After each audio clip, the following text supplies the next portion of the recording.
કાશીના આંગણે વડોદરાના ભક્તો મહાદેવના દર્શન કરવા માટે પહોંચ્યા। હર હર મહાદેવના નાદથી કાશી નગરી ગૂંજી ઉઠી।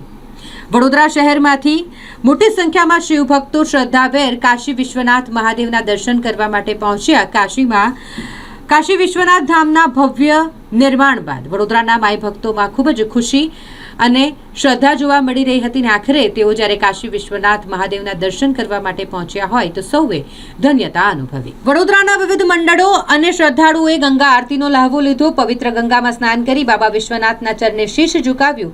ભક્તોએ જણાવ્યું કે કાશીમાં થયેલું પરિવર્તન અને ત્યાંની વ્યવસ્થા અદ્ભુત છે। વડોદરાના ભક્તો દ્વારા કાશીના ઘાટ પર ભજન કીર્તન કરવામાં આવતા સમગ્ર વાતાવરણ ભક્તિમય બની ગયું હતું। શિવ ભક્તિમાં લીન વડોદરાવાસીઓએ હર હર મહાદેવ અને જય રણછોડના નાદ સાથે કાશીની ગલીઓને ગજવી દીધી। આ યાત્રાથી ભક્તોમાં અનેરો આધ્યાત્મિક સંતોષ જોવા મળ્યો। હર હર મહાદેવ। તમે આવી ગયા છે બધા બરોડા અમદાવાદથી આજે કાશીમાં આવ્યા છે। કાશીની મહાશિવરાત્રી નિમિત્તે આજે અમે આવ્યા છે મણિકર્ણિકા ઘાટ। કાશીનો ફેમસ છે જ્યાં જન્મનારા લોકોનો બી ઉદ્ધાર છે અને મરણનો બી ઉદ્ધાર છે। આજે અમે છે મણિકર્ણિકા ઘાટ પર અને ત્યાં એક એવું મંદિર છે આ જે ટેઢું થઈ ગયું છે, જ્યાં વિજ્ઞાન બી ફેલ છે અહીંયા આગળ।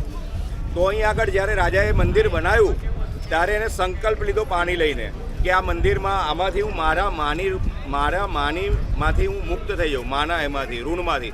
તો આ મંદિરમાં જેવો સંકલ્પ લીધો એવું મંદિર ટેઢું થઈ ગયું। અહીં વિજ્ઞાન તમે જોઈ શકો છો, આખું વિજ્ઞાન બી આ મંદિર ફેલ છે। અડધું મંદિર ઘૂસી ગયું છે પાણીમાં અને અડધું આમ ઊભું છે, એવું ને એવું જ છે। તો ત્યાં તે વખતે સંકલ્પ લીધો તારે ભવિષ્યવાણી એવી થઈ કે માના ઋણમાંથી કોઈ મુક્ત નહીં થઈ શકે।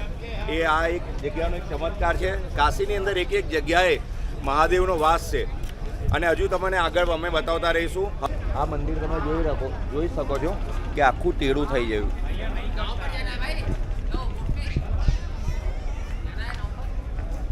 જ્યારે રાજાએ સંકલ્પ લીધો કે મારી માતાના ઋણમાંથી મુક્ત થવું, તો માતા પિતાના ઋણમાંથી કોઈ મુક્ત નહીં થઈ શકતું।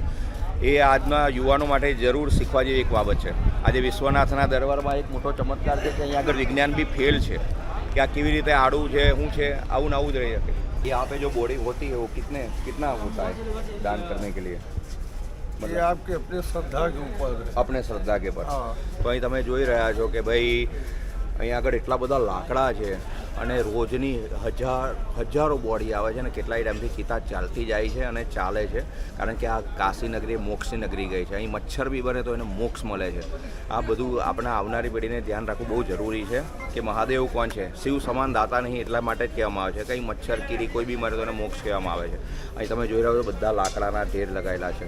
આ તમે જોઈ રહ્યા છો અહીં આગળ ટોટલી આટલા ટાઈમથી ચિતા ચાલતું જાય છે। વરસાદ પડે કે ગમે તે થાય ચિતા ચાલુ ને ચાલુ જ રહે છે।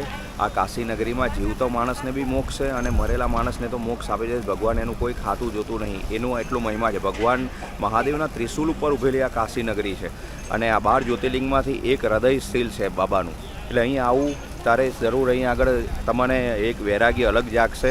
અને કાશી નગરીમાં એક એક ખૂણા પર એક મહાદેવનું મંદિર છે, સંકટા માતા છે, એક જગ્યા પર અલગ અલગ મંદિરો છે। એક લિંગ છે જે રોજ મોટું થાય છે। બહુ સરસ આ જગ્યા છે અને આ મોક્ષની નગરી છે બાબાની। અને અહીં આગળ તમે જોઈ રહ્યા છો બીજો એક ચમત્કાર એ છે કે મા ગંગા ઉલટી વહી રહી છે। ઉલટી માતા ઊંધી દિશામાં વહી રહી છે। આ એક મોટો ચમત્કાર છે। આમની જગ્યાએ આ બાજુની સાઈડમાં ગંગા વહી રહી છે। આ એક બીજો એક ચમત્કાર છે। કાશી નગરીમાં બહુ જ ચમત્કાર છે।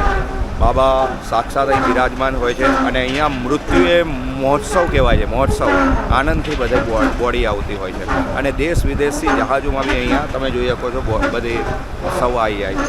આ તમે જોઈ શકો છો જહાજની અંદર બી બોડી હોય છે, આવી રહ્યા છે અને પ્લેનમાંથી બી અહીંયા ડેડ બોડી આવી સતત નિરંતર આવે છે। રોજની 500-600 અને નિરંતર યુગથી ચાલતી આવી છે આગ મણિકર્ણિકાની। અને એક હરિશ્ચંદ્ર ઘાટ છે, ત્યાં બી ડેડ બોડી ચાલે છે। 2 જગ્યા પર છે આ કાશીમાં। અહીંયા કાશીની અંદર કેદારેશ્વર ઘાટ છે, ત્યાં આગળ ગૌરી કેદાર મંદિર આવેલું છે। ત્યાંના દર્શન કરવા જરૂર જવું જોઈએ। ત્યાંના દર્શન કરવાથી કેદારનાથ યાત્રાનું જ ફળ મળે છે એવું સ્કંદ પુરાણમાં કહેવામાં આવ્યું છે। તો જરૂર આવો ગંગા કિનારે, કોઈને બી પૂછશો તમે બતાવી શકે છે। કેદાર ઘાટ છે, એમાં ગૌરી કેદાર મંદિર છે, બહુ જ પ્રાચીન મંદિર છે। તો મિત્રો અત્યારે અમે લોકો આવી ગયા છીએ ગૌરી કેદારેશ્વર મંદિર, જે કેદાર ઘાટ પાસે આવેલું છે, ગંગા ગંગા કિનારે કેદાર ઘાટ પાસે આવેલું છે અને અત્યારે બધા મિત્રો આવી ગયા છે ગૌરી કેદારેશ્વર મંદિર. હાલ અહીંયા આરતી ચાલી રહી છે. મહાદેવ, બહુ મસ્ત માહોલ છે અહીંયા અને એકદમ ભક્તિમય.